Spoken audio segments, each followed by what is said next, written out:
start, I was actually reading your bio on the website, on the Eclipse Thoroughbred Partners website. And there were several things that I've been a journalist for quite a while now, and there were several things about you that I had no idea.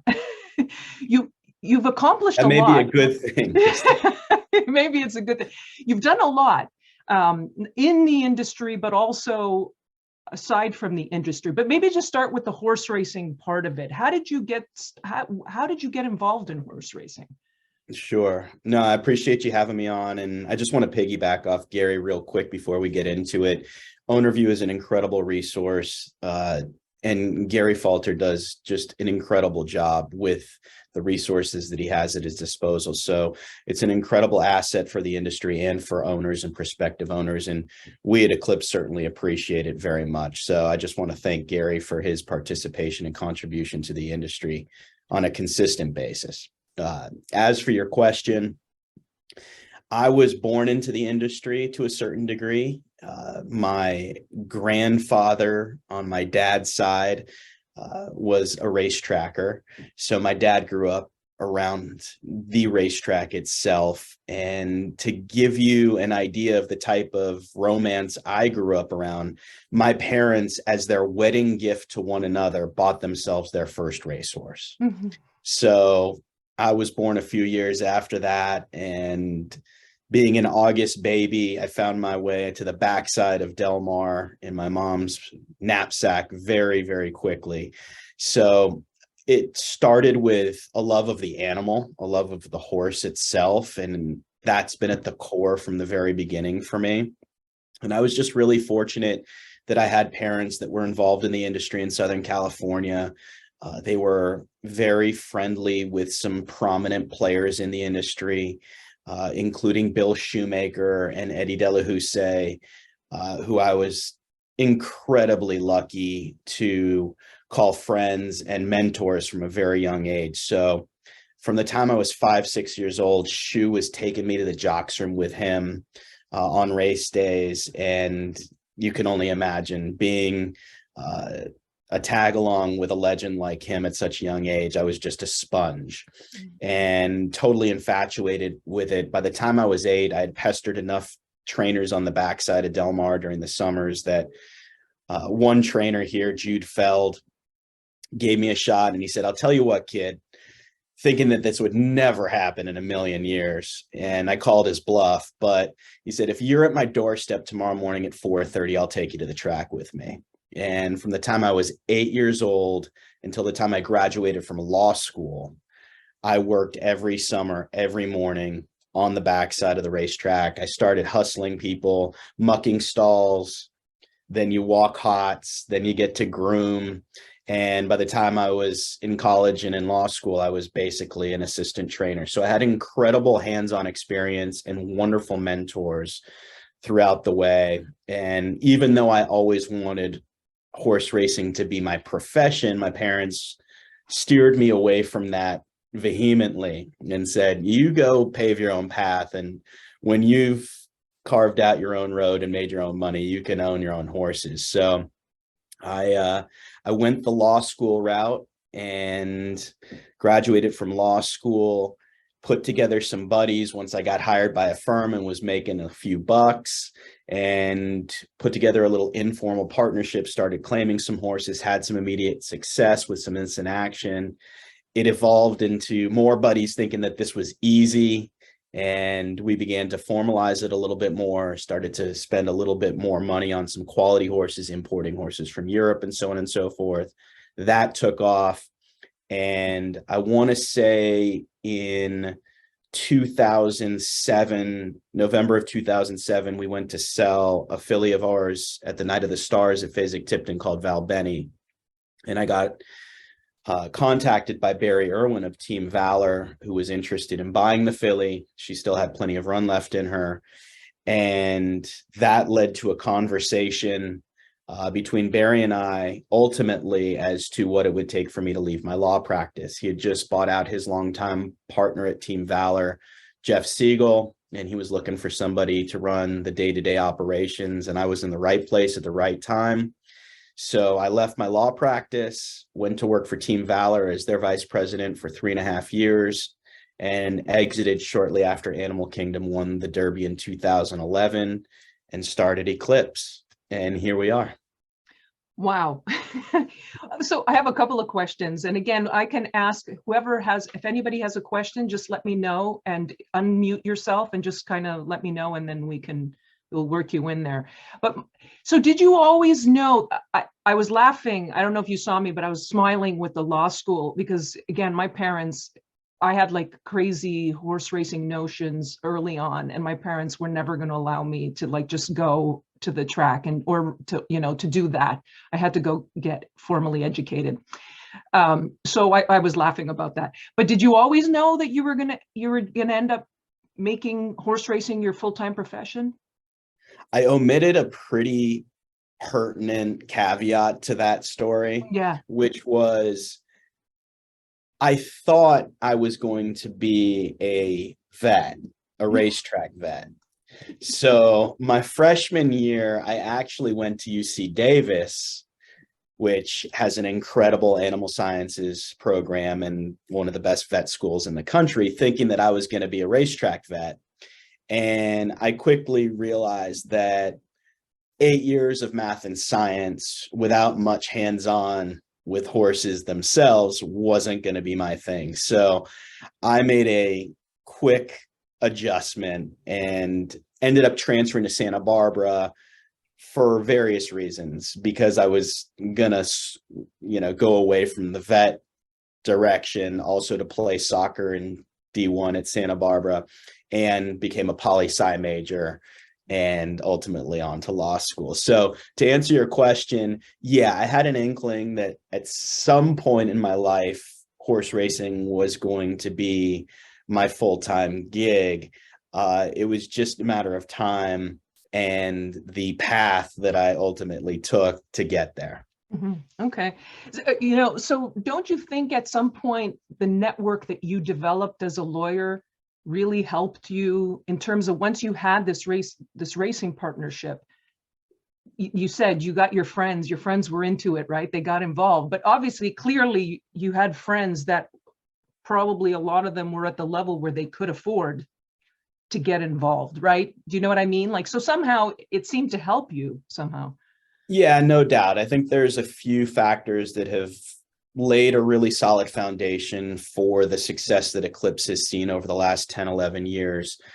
First and foremost, hands-on horsemanship skills. I consider myself a horseman above all. And that's where it all stems from. And that's the first answer that I gave you, during this Zoom session, is it really all started for me for a love of the horse. And to have that experience every summer for 12, 13 years with my hands on these beautiful animals, understanding injuries, understanding training, understanding race placement and spacing, and all those things have just continued to take part in my day-to-day operation of Eclipse. So I think that's first and foremost is the horsemanship side of it, which, there's some incredible racing partnerships out there. But if somebody were to ask me what distinguishes Eclipse from the rest of our competition, and they're all good at various things, it's that, we're very fortunate to have a very strong foundation in the horsemanship side of things. As it relates to my law degree and practice for 6.5 years, yeah, it certainly comes into play. I didn't particularly enjoy the practice of law, but I'm very grateful for the education that I got and just the overall business perspective that I was able to gain as a result of my practice of law. And of course, at the end of the day, having the network, which you referred to, and being able to tap into people that trusted me and my ability to find us good racehorses and then manage them to maximize their ability and hopefully create assets for them over the course of time was invaluable as well. But while I did have some backing to start off with, I mean, when I say we started from pretty much nothing, we raised like $100,000 amongst 20 guys the first few years that we did this. And that included not just acquisition cost of horses, but also full on maintenance as well. So it was like you cut a check and you were all in for a year and you never had to cut another one. And I was just praying that the horses would cover the expenses. So we never had to make a capital call. And so I really was able to cut my teeth on a shoestring budget and know what it took to manage the front end and the back end of a racing partnership. So that was really instructive, as I built up towards being in the position I was ultimately in to start a company like Eclipse. What do you think was a pivotal moment for Eclipse once you got away from Team Valor and you started Eclipse? What do you think was a defining moment, or was there a defining moment in terms of your trajectory now to the point of what we're seeing now? I always try to reflect on those things. This is a business where I refer to it as the ultimate "what have you done for me lately" business. So it's like we could win a grade 1 on a Saturday, and on Sunday morning, I'm like, what's next? I don't really give us much time to rest on our laurels, but I get chills even thinking about the question that you just asked, because I'm sitting in this office here in Del Mar that I've been in for 11 plus years. And I remember the first time we bought a horse and we had like a database of like 12 people, and we send out this information on this filly that we bought from Europe. And I was just hoping and praying that the phone was going to ring or the email was going to get received, because I didn't know where the support was going to come from. And we were really lucky to have a good group of partners that put their faith in me and Eclipse right from the beginning. And we were able to buy some really nice horses. And like, if I tell you the first 12 to 18 months that we were in operation, we had maybe 5 or 6 horses at most, 6 months into it, and just incrementally building, but not a single horse spiked a temp, not a single horse bucked a shin, not a single horse grabbed a quarter. Everything that could go right for us from the beginning did go right. We ran our first horse in October of 2011. He won. We were off and running. We bought a filly called Sweet Cat in the summer of 2011 that ran in the Breeders' Cup Juvenile Fillies Turf. She ended up 3rd, which was incredible. And by that spring, the following spring of 2012, when we literally just had 5 or 6 horses, we came across a filly called In Lingerie, who we bought off a debut win, going 3/4 on the poly track at Turfway. And she was our first big purchase in terms of a big money opportunity. And she was, our poster girl right off the bat. She won the Bourbonnette Oaks and the Black Eyed Susan. And I'd say that like our first real, this is us arriving, this is Eclipse arriving, was that day in Baltimore when she won the Black Eyed Susan. And she laid the foundation for just an incredible cast of fillies that would follow. The filly that I referred to that we bought, that was our first ever acquisition, that I was waiting for the phone to ring or an email to show up, was a filly called Bayrama. She ended up becoming a multiple graded stakes winner, a grade 1 winner. She was the first horse we ever bought. So I always say that there is no substitute. There's no better advertisement for us than the baby blue and black silks of Eclipse crossing the wire first in big races on Saturdays and Sundays. And the horses just cooperated right from the beginning, put us on the map, and touch wood and thankfully we haven't looked back. Well, so because you've obviously experienced the industry from many different aspects, and I'm sure over the last 10, 12, 15 years, you've also experienced things with Eclipse in the last, let's say, 12 years. How would you advise somebody, because we have a lot of members on here on this call that either may have just gotten involved with a small piece of a horse or are thinking about doing that? What would be your best piece of advice that you could give them for basically dipping their toe in and getting involved? Well, you hit the nail on the head, Christina. Dip your toe in. This is a marathon, not a sprint. I don't care at what point in life you're in. I don't care how wealthy you are. This is a game that you have to exude patience and discipline. And I think there are several key ingredients to paving the way for yourself to become a successful owner. Patience is one of them. Discipline is another. Do your homework. Look, we're in the public partnership business, but if you go to a site like OwnerView, which Gary talked about beforehand, there's a whole list of dozens of public partnerships that are all very good at what they do. And it's very important that you conduct your due diligence and find the right fit for you. At the end of the day, it boils down to trust. I would definitely recommend that you get involved in other fractional ownership type structures, just because the risk is so high in this game that to be able to spread it among multiple horses rather than putting all your eggs in one or two baskets is highly advisable. And you got to go into this with the perspective that and I can only speak for Eclipse, we certainly treat every penny that partners spend with us as if it were our own. And we have skin in every game that we play. In other words, we retain equity in every horse that we syndicate. You have got to look at this as entertainment value. You cannot look at this as your typical investment.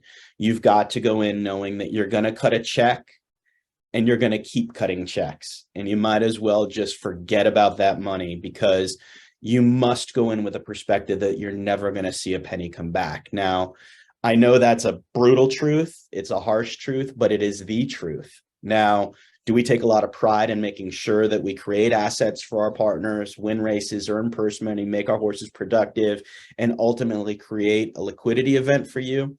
Absolutely.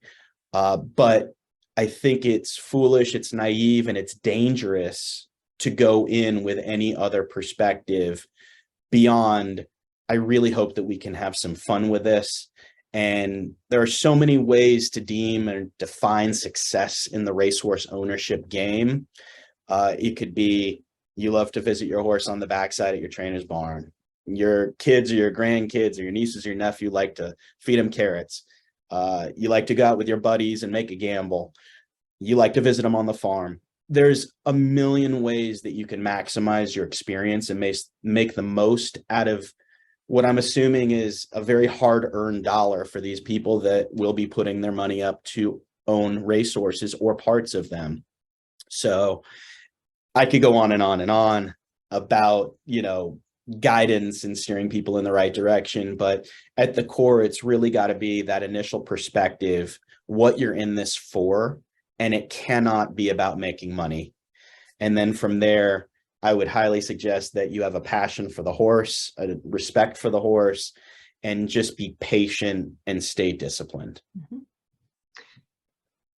That was a phenomenal answer, because it's one of those things where it's difficult sometimes to tell people that are looking to get involved with it as an investment. And it's hard, like you said, it is a hard truth to say that, okay, you're going to be spending money like month to month, the bills are coming. I always say that we had a one horse early on, we were paying bills on a couple of horses, and very quickly it adds up. It seems like even when we didn't have the first horse anymore, we were still getting bills on her after the fact. And I think we did one Zoom call with Aaron Yagoda, and he went through one of his bills, like one of his just invoices. And the members, I got several emails later on that evening, and people were freaking out because they're like, oh my God, he's paying so much, there's so much. And Aaron was like, no, that's actually kind of conservative. That's like and people, like the members, several of them were quite surprised that, wow, that's where a lot of the money is going to month. Like, I don't think people realized, what it entails.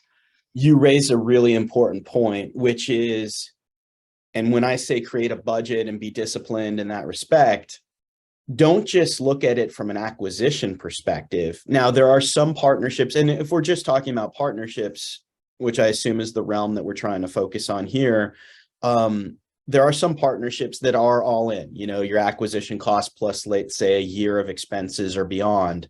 But it's also dangerous to just budget for acquisition costs, because these horses are very expensive to maintain and keep. So you've got to make sure that you're budgeting appropriately and prepare for the unexpected. It's all fine and dandy when you've got a healthy racehorse that's running once every 4 to 6 weeks and earning purse money to offset your overhead. But at the same time, for every one of those, you're going to have 2 or 3 that are non-productive, on the farm, laid up, have exigent circumstances that require extensive vet work or hospital stays, what have you. And that can really knock you down, and it can sour you. So if you're ill prepared for that from a budgetary perspective, I fear that it'll sour you for your long-term appetite for the game. And that's scary, because that's how we lose owners. So we really try to over prepare our partners that come through the Eclipse doors, so that when those incidents occur, which they inevitably will if you're in this game long enough, you don't feel as stung by it from a financial perspective. I fully expect people to be emotionally attached to their horses and to care for them and be upset when a horse gets injured or needs time off, so on and so forth. That's all healthy reaction. But when you're stunned by the financial burden that might come about, that's where I think we run the risk of seeing people exit stage left, and being ill prepared for that is a good recipe to fail. So Hey, be Aaron, prepared. Gary here. Yeah, go ahead, Gary. Yeah, hey, on OwnerView, we have on our ownership page a breakdown of cost, and we typically tell people it's about $30,000 to $50,000 a year to have a horse in training. What's your experience? And I know it varies, where you may be racing in Ohio and it's a lot cheaper than it is in California or New York. But what's your experience with your clients? Sure. And you're right, it varies. Our model is really geared towards the upper echelon, or trying to compete at the upper echelon of the sport. Obviously, not every horse is going to be able to play in the major leagues and be trained by Todd Pletcher or Graham Motion or Michael McCarthy or Wayne Catalano or any of these other phenomenal trainers that we're fortunate enough to have horses with. But we really give our partners a $60,000 per year budgetary guideline. And even then, it's just a ballpark. It's a safe ballpark for us that doesn't allow for it to expand too far beyond that. But the reality is, for a horse in full training, you're looking at approximately 60,000. And that does factor in, look, we tend to fly horses quite often, hopefully for good reasons, because we're trying to get on a plane to go for black type somewhere. So those costs do add up, but our ballpark is 60,000. Well, I've always heard that it costs as much to have a cheaper horse in training as it does a higher class horse. And I think it might cost a little bit more to have one of those top horses, but you're running a $10,000-$25,000 claimer. Those day rates and those vet bills and all the things that go with it, can certainly add up. And they're not running for the purses those more expensive horses are. So I think that's something people always need to keep in mind, is what level are you racing at, and what level of investment are you willing to make at that level. It's an excellent point, and it's a lot of the reason why we're structured the way we are as a company at Eclipse is because of that fact. And again, another reality that we're faced with on a daily basis is the economic model is against the owner from the word go. It's upside down in every respect. So our focus has really been on quality and trying our best to compete at the upper echelon of the sport because A, you're running for bigger purses, and B, you can potentially create some assets with residual value. Now, everybody really wants the Derby winner, or you want a Breeders' Cup Classic winner, and you want that pie in the sky stallion prospect, right? And that's really where everybody is potentially in a position to hit your home run. And we do take our swings a few times a year with those types of prospects. But one thing that I do think also separates Eclipse from a lot of our competition is that from day one, we've put an emphasis on making sure that our partners, what I like to call equine portfolio, is founded on fillies.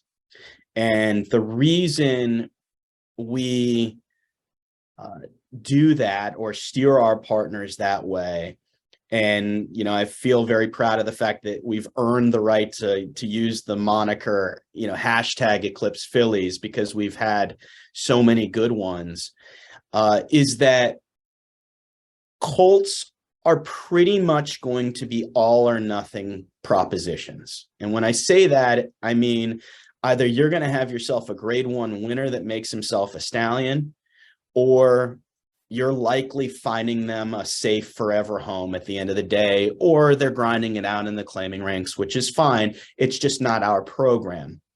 So you're in an all or nothing situation with a lot of colts.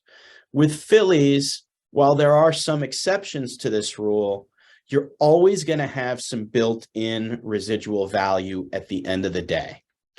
And the reason for that is because they can reproduce regardless of their quality on the racetrack. They can still become brood mares, and their offspring can become worth some money to the owner ultimately. So we really stress fillies for our partners.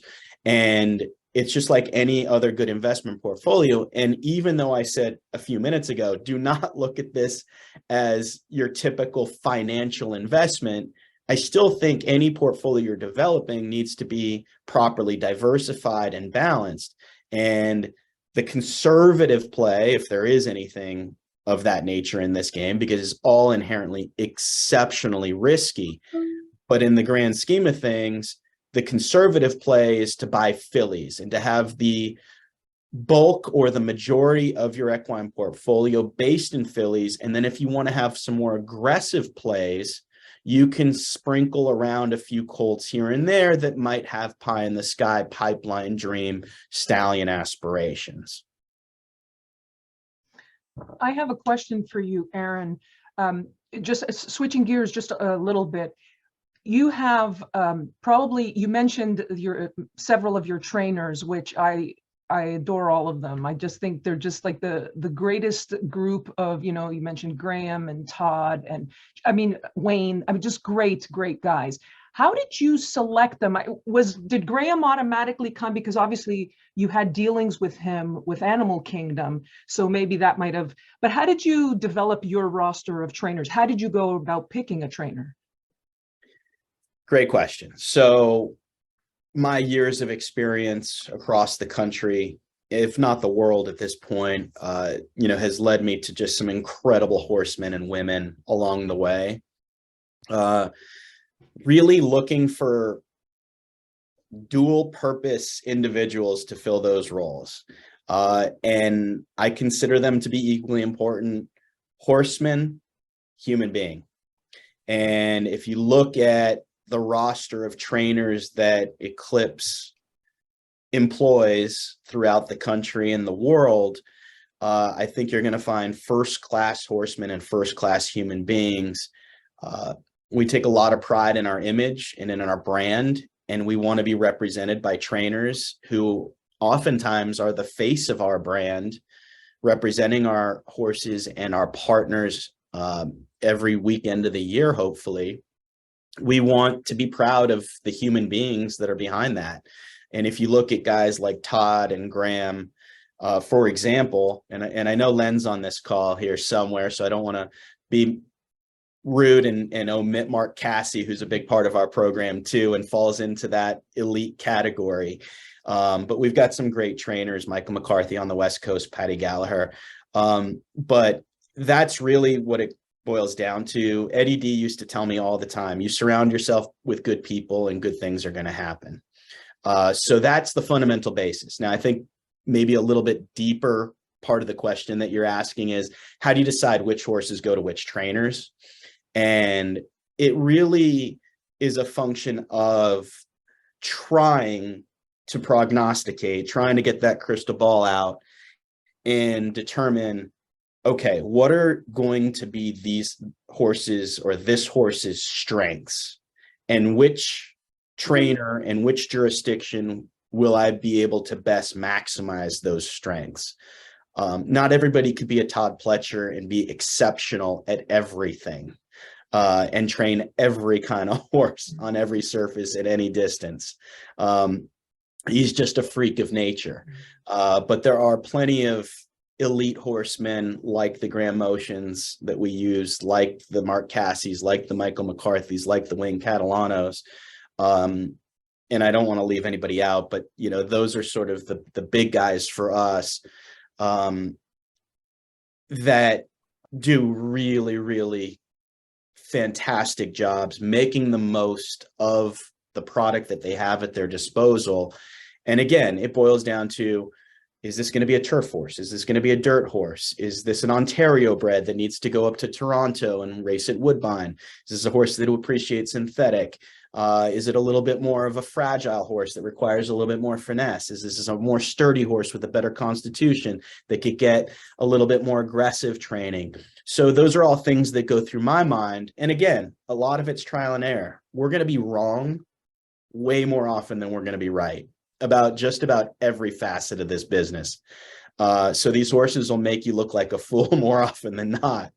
But based on our expertise and trying to tinker with the program and learn more from our mistakes every year than from our failures, the placement of where we send horses and to whom is a big part of hopefully paving the way for success. And that's also true with the training barns that break in our horses down in Ocala or in Kentucky as well, or out in California. It starts early. So you got to make sure they get in the right hands early and are taught the proper lessons. And when they graduate from the farm and are sent to their trainers, they're ready to rock. But doesn't that also apply to, I had a thought about it. Doesn't that also apply to, once you have the horses and you've got your trainers, you decide who you're going to send the horse to. But if you take a step back, you're just starting out, you have one or two horses, and now you need to pick a trainer. And you're thinking, wow, you know, Todd Pletcher, he just wins everything. You know, you automatically would think, maybe somebody would say, okay, well, I want to go to a Todd Pletcher. Well, maybe Todd Pletcher is not for everybody, right? So maybe what I was thinking was, don't you have to figure out what your operation is going to kind of be before you can even decide who your trainer is going to be? Do you know what I mean? Are you on the West Coast? Are you on the East Coast? Are you going to be dealing with claimers? Are you going to be dealing with, you want stakes horses? Like, doesn't it start like right from the beginning? Absolutely. You know, you gotta do your best to understand what level you're trying to play at. And when we buy a horse, we earmark it for a specific jurisdiction and a specific trainer, with the caveat that we have the right to maneuver or manipulate, you know, the jurisdiction or trainer, depending on how the horse is doing.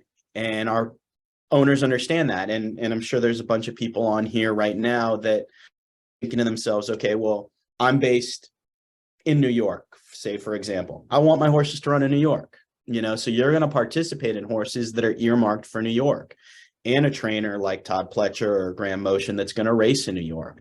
So a lot of it is determined.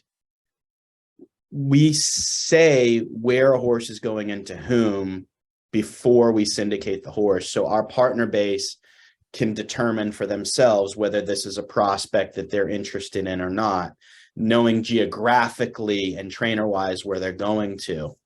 But yeah, for your for your everyday owner, you've got to make a game plan as to, am I claiming? What trainers are adept at claiming? I need to contact those trainers. I need to sit them down for interviews. I need to understand who they are and what they represent and how they plan to train these horses, as well as the financial component of it as well, because everybody has a different back office, so to speak. But yeah, that goes into the due diligence that every owner's got to conduct for themselves. Aron, you have such a wonderful array of saddle towels behind you and trophies, and it's really quite impressive. And obviously you've traveled all over the world. The horses have taken you all over the world to Royal Ascot. Like you've really had the opportunity to go everywhere. Tell me about someone like the, Nest. Just you're fresh off of an Eclipse award. I think Pegasus Day, Pegasus on the Pegasus undercard, you had a win that day as well. I just felt like in the last couple of minutes, every time I looked up at the TV, you were on there. It felt like that. So tell me a little bit just about the recent success that you guys have had and really the team that has propelled that. Yeah, I've always said what separates the men from the boys is to be able to find the big horses and win big races year in and year out and establish a pattern of success at that level, and not just let people think that it's lightning in a bottle. I also think that it's a lot easier to get to the top of the mountain than to stay there. Arguably right now, we're towards the top or at the top of our game, and we're just fueled to continue to deliver those types of results that our partners deserve. They put their faith in us, and without partners behind us in Eclipse, there's no Eclipse. There's no Baby Blue and Black Silks running all across the country every weekend of the year. So it really is a function of our partners. That is the core for our success. But we've won 22 grade ones in 11 seasons. I think we're at 126 or some odd stakes wins. And we've sold, I think, somewhere in the neighborhood of a dozen 7-figure fillies, made 6 or 7 stallions. So you've got to do it every year. And we've set a very high bar for ourselves. But look, there's a lot of different components to this. We try to keep our internal operation very lean and keep it boutique so that we can continue to provide our partners with hands-on experience. My right-hand woman, Kelsey Marshall Hughes, has been with me from day one, since we started Eclipse, and she's grown with me from the very beginning. Brian Spearman, our chairman, is my business partner. He's been with us for, I want to say, 8 years now, and he's just an incredible supporter of the operation, and just has such a voracious appetite for the industry. And we were really lucky, Christina, about 1.5 to 2 years into our existence, when we were just in the infantile stages. I got tapped on the shoulder by Cott Campbell when he retired from Dogwood Stable to take over his book of business at Dogwood, which, for anybody that's out here listening right now, you need to know who Cott Campbell is and was, because he truly was the pioneer of racehorse partnerships. So to have an icon like Cott put his faith in me and in Eclipse at such an early stage of our development was a shot in the arm that propelled us eons ahead of where we would have been without him. It was the ultimate endorsement. And in turn, we inherited 2 incredible individuals, Jack Sadler, who was Cott's right-hand man, that's been with us, I want to say close to 10 years now, as well as Bill Victor, who was Cott's treasurer for 25 years or so, and basically invented the wheel when it came to partnership billing and accounting and back-end infrastructure. So we were really lucky with the Dogwood merger at the time it came about, and we've got an incredible group of individuals that work at Eclipse. We've recently added Sean Tugel to our team as the VP of Bloodstock. He was at Hillendale, he was at Windstar, he was at Gainesway. He's got an incredible depth of knowledge and experience. and we're just trying to go from strength to strength. So we're really lean in terms of our operation. We've added an incredibly talented gentleman by the name of Andrew Aquino, who's now going to be the heir apparent to Bill Victor in our accounting department, which is very important to our partners in terms of trust and competency. So we've got a great group internally at Eclipse, and then, like I said, it stems out to our partners and our trainers who really do the dirty work with so many, nameless men and women on the backside of the racetrack every day that go into making this all happen. So our mission is just to keep it going. Well, that's quite a legacy. And you mentioned Cott. The one thing I always knew about him, that they always said about him, was he would buy horses within, like, early in the sale, because those were I guess people have caught on because it was a thing, right, Aron? Like, people would say that that's what Cott would do. He would buy, like, in the first, 5-10 hips, because people were not, they weren't warmed up, I guess. But is that still a thing? Does that still happen? He definitely didn't play the game scared. He was on the attack at all times. And when we strike early in a sale, I always tell my partners, I channeled my inner Cott Campbell. But yeah, it is a thing. At public auction, people are trying to feel out the market and see where everything is going to move and how. And oftentimes, if there's a nice horse early in the sale, it could get overlooked because people are just trying to find their legs and their rhythm at the sale. And oftentimes, you can get a better deal on a horse early in the sale, whereas later in the sale, when people haven't filled their orders, or they're getting anxious or losing a little bit of that discipline that I referred to earlier, you end up paying a premium because you feel like, oh no, I'm not going to buy anything, and the store is going to close. So yeah, Cott was a legend, and just there isn't a day that goes by that I don't think of him and the lessons that he taught me along the way. What do you think is the most, if you were going to say the most valuable lesson that he taught you? I'm sure he taught you many things, but if there was one thing that really he drove home for you, what would it be? He just reinstilled in me how to treat people and how to make sure that whether it was the smallest partner in the Rolodex or the biggest, you treated them equally, and everyone in between. And he was just so beloved by his base. He had such a following, and that's really what I took from Cott, was just treat people with respect, and they'll continue to respect you. So we try to live by that day in and day out. Everybody that works for Eclipse, I hope, emulates that as well. But I would say that's the biggest takeaway that I learned from Cott. Okay. Does anybody have any questions? Len?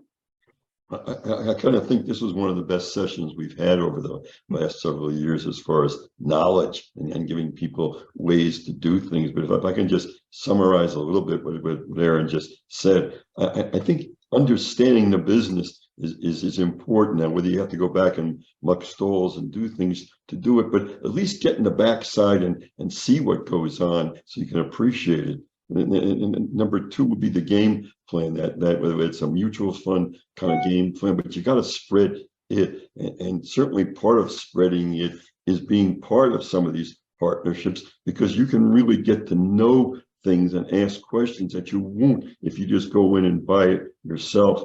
And as far as this particular partnership with Eclipse is concerned, and it's the same answer I'm going to give you as far as trainers.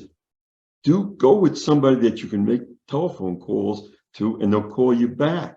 So, okay, it's very, very important that you have that, because then you have a feeling of what's going on. You're not surprised by certain things. And as far as the price of horses are concerned, I kind of differ from Gary and Aron in the sense that I want to pay more, because I want to pay 10% of my winnings on top of everything that I'm doing, of course, because then I have a chance to really make something. But the final question that I have for you is, you made what many people think is a fatal mistake. And other people say, how could you live with somebody like Mike Rapoli? Because you certainly had a great speech ready for Nest. And certainly Nest is a cult, if people don't realize, which is against the kind of thing that you're talking about. But you have something like that. You have a great horse like that, and you're ready on the Eclipse to make your speech, and Mike is up there.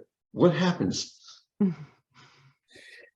Well, I was pretty prepared for that to go off the rails. So there is no controlling Mike Rapoli. And I'll tell you what, it worked out great. We're just lucky to be partners on a champion like Ness that's been such a incredible filly. But, you know, Mike is so enthusiastic about the sport. And I think that whether you love him or you hate him, anybody that's on this call right now, you are taking the time to educate yourself. You're applying yourself to try to learn more. I hope that, you know, what I've said hasn't completely confused you and that you'll be able to use it to your benefit. But again, at the core is the enthusiasm and the love for the horse. And you have to love the game. You have to love the sport. You have to love the people. There are just so many things that you could dip into to really get a lot of bang for your buck in this industry.